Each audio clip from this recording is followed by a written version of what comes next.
விருதுநகர் மாவட்டம் அருப்புக்கோட்டையில் உள்ள கலைஞர் நகரில் சேதமடைந்துள்ள வாறுகாலை சீரமைக்க வேண்டும் என்று பொதுமக்கள் கோரிக்கை விடுத்தனர். பல மாதங்களாக கழிவுநீர் தேங்கி நிற்பதால் துர்நாற்றம் வீசுவதோடு சுகாதார சீர்கேடு ஏற்பட்டுள்ளதாகவும் அவர்கள் புகார் தெரிவித்தனர். மேலும் அந்த பகுதிக்கு செல்லும் சாலைகளும் பழுதடைந்துள்ளதாலும் கழிவுநீர் தேங்கியும் சேரும் சகதியுமாக காட்சியளிப்பதாக அந்த பகுதி மக்கள் குற்றம் சாட்டினர்.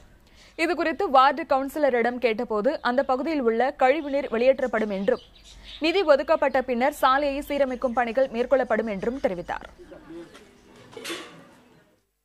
சாக்கடைகள் இந்த கலைஞரில் உள்ள சாக்கடையை குளம் மாதிரி கட்டி கிடக்கு.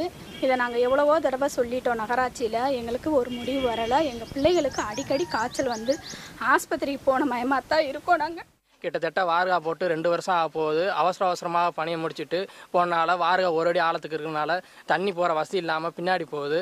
போய் புழுக்களும் பூச்சிகளும் அழிஞ்சிக்கிட்டு பிள்ளைகளுக்கு டெய்லி உடம்பு நடுவு சரியில்லாமல் போகுது.